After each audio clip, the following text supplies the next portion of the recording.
بسم اللہ الرحمن الرحیم۔ تمام دیکھنے اور سننے والے ناظرین کو میری طرف سے السلام علیکم۔ دعا ہے کہ اللہ تعالی ہم سب کو ڈھیر ساری خوشیاں نصیب فرمائے۔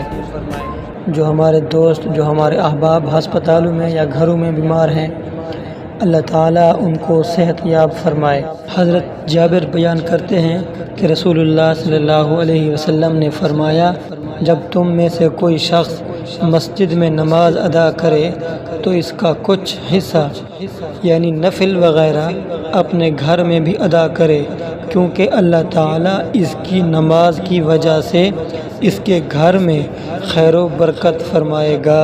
اگر کوئی بیوی اپنے شوہر کے دل میں محبت پیدا کرنا چاہتی ہے تو اس کے لیے اس کو کون سا وظیفہ کرنا چاہیے، یہی وظیفہ میں آج آپ کو بتانے لگا ہوں۔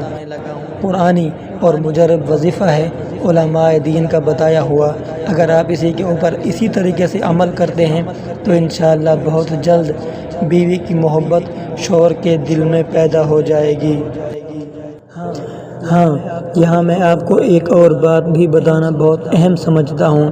ہم اپنے ناظرین کے لیے جو قرآنی اور نبوی وظائف لاتے رہتے ہیں، ان کا نماز سے گہرا تعلق ہوتا ہے۔ ان وظائف کو پڑھنے کے لیے آپ کو نماز کا اہتمام کرنا پڑے گا۔ اگر آپ نماز کا اہتمام نہیں کریں گے تو پھر ان وظائف کا پڑھنے کا کوئی فائدہ نہیں ہوگا۔ اسی لیے ان وظائف پر عمل کرتے ہوئے آپ کو ساتھ ساتھ نماز بھی ادا کرنی پڑے گی۔ بیوی اگر اپنے شوہر کو راضی کرنا چاہتی ہے، اس کو اپنی بات منوانا چاہتی ہے، تو پھر بیوی کو یہ چاہیے کہ نماز کی پابندی کرے اور عصر کی نماز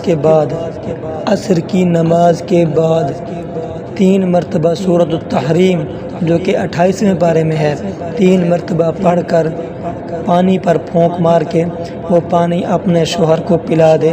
انشاءاللہ شوہر کے دل میں بیوی کی بے پناہ محبت پیدا ہو جائے گی۔ اور اگر شوہر بھی یہ سورت پڑھ کر پانی پر دم کر کے وہ پانی اپنی بیوی کو پلا دے تو بیوی کے دل میں بھی بے پناہ محبت پیدا ہو جائے گی اپنے شوہر کے لیے۔ اس ویڈیو کو لائک کر دیں اور حافظ وظائف یوٹیوب چینل کو سبسکرائب کر کے کوئی اچھا سا کمنٹ بھی لکھ دیں۔ جزاک اللہ۔